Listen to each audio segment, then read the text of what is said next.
Assalamualaikum. Welcome to Amina's Info. இன்னைக்கு நம்ம வீடியோல ஒரு இன்ட்ரெஸ்டிங் டாபிக் பத்தி தான் பேச போறோம். வேர்ல்ட் முழுக்க இருக்கிற பல கண்ட்ரீஸ்ல ஃபாலோ பண்ற சில வியர்டான ட்ரெடிஷன் பத்தி தான் இந்த வீடியோல நம்ம பார்க்க போறோம். வாங்க வீடியோக்குள்ள போலாம்.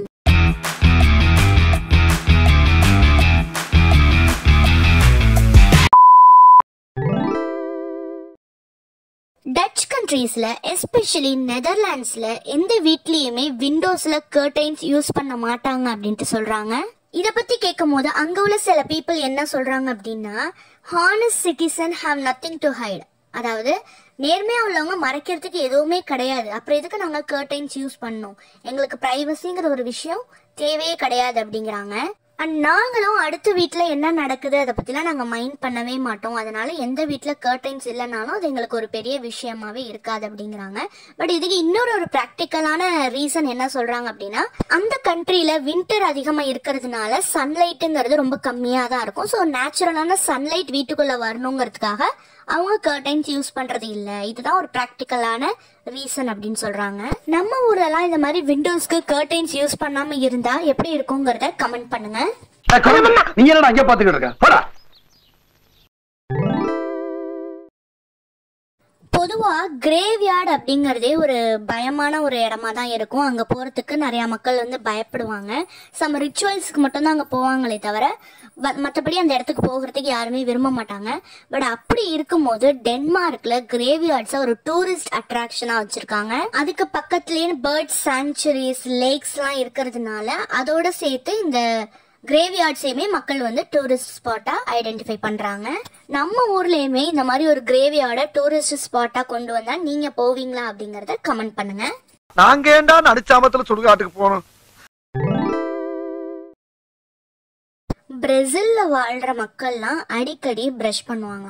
பிரஷ் பண்றதுல என்ன வியர்ட் இருக்கு, அது ஒரு நல்ல விஷயம் தானே அப்படின்னு கேட்டீங்கன்னா, அவங்க கொஞ்சம் அதிகமாவே பிரஷ் பண்ணுவாங்க. அதாவது எங்க போனாலுமே பேக்ல வந்து டூத் பிரஷ், டூத் பேஸ்ட்டை எடுத்துட்டு போற பழக்கம் அவங்களுக்கு இருக்கான்.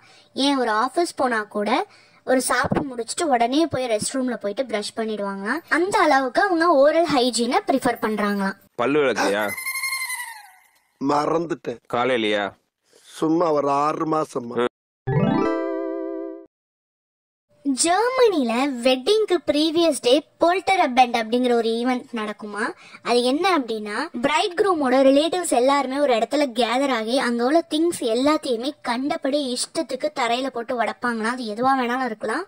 கிளாஸஸ் தவிர பாக்கி எல்லாத்தையுமே கீழே போட்டு உடைப்பாங்களாம். அதுக்கப்புறமா அந்த பொண்ணையும் மாப்பிள்ளையும் கூப்பிட்டு அவங்க 2 பேரையும் சேர்ந்து அந்த குப்பையெல்லாம் கிளீன் பண்ண சொல்லுவாங்களாம். இது வந்து ஒரு ட்ரெடிஷனா அவங்க ஃபாலோ பண்ணிட்டு இருக்காங்க. இது மூலியமா அவங்களுக்குள்ள ஒரு நல்ல ஒரு பாண்ட் கிரியேட் ஆகுங்கிறத அவங்க நம்புறாங்க. இந்த ட்ரெடிஷனை நம்ம ஊருக்கு கொண்டு வந்தா எப்படி இருக்குங்கிறத மறக்காம கீழே கமெண்ட் பண்ணிடுங்க. எனக்கு ட்ரெஸ் வேணா, இந்த கல்யாணம் வேணா, வாழ்க்கை பூரா பிரபஞ்சமே இருந்துடுறேன். நம்மலாம் சின்ன வயசுல கடையில போயிட்டு ரெட் கலர் பென் வாங்கி அதுல நம்ம பேரை எழுதி நம்ம நோட் புக்ல டிக் போட்டு சைன் போட்டு வெரி குட் போட்டு என்ஜாய் பண்ணிட்டு இருப்போம். பட் சவுத் கொரியாவை பொறுத்த வரைக்கும் அங்க உள்ள மக்கள் யாருமே ரெட் இங்கை யூஸ் பண்ணி அவங்களோட நேமை எழுத மாட்டாங்களாம். அவங்கள பொறுத்த வரைக்கும் ரெட் இங்க் யூஸ் பண்ணி ஒருத்தவங்க பேரை எழுதணும் அப்படின்னா அவங்க சீக்கிரம் இறந்துருவாங்க அப்படிங்கிற ஒரு நம்பிக்கை அவங்க கிட்ட இருக்குதான். இது என்னடா புது பொருளியா இருக்கு? இப்போ நான் சொல்ல போற இந்த ட்ரெடிஷன் உங்களுக்கு கொஞ்சம் டிஸ்கஸ்டிங்கா இருக்கும், பட் அட்ஜஸ்ட் பண்ணி பாருங்க.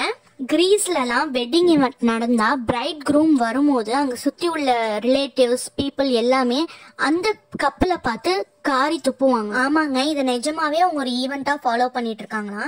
நம்ம நாட்டுல எல்லாம் வந்து காரி துப்புறது அப்படிங்கிறது ஒரு கேவலமான ஒரு செயலா வந்து நம்ம பார்ப்போம்.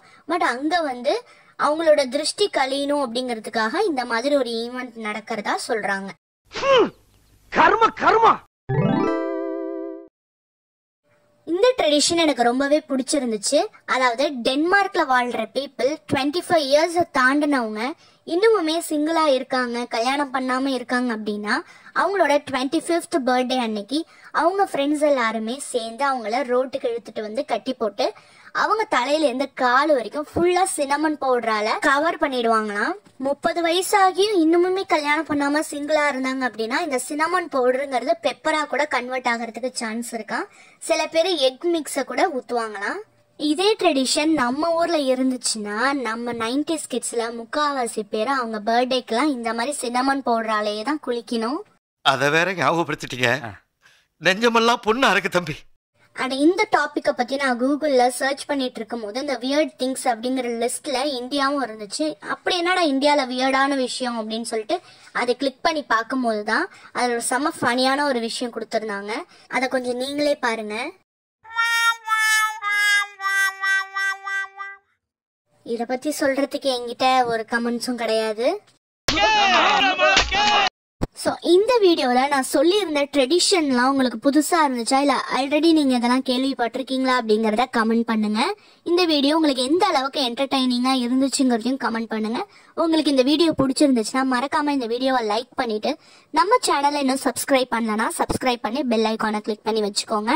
நெக்ஸ்ட் ஒரு இன்ட்ரெஸ்டிங் டாப்பிக்கோட உங்களை நான் மீட் பண்ணுறேன். Until then by.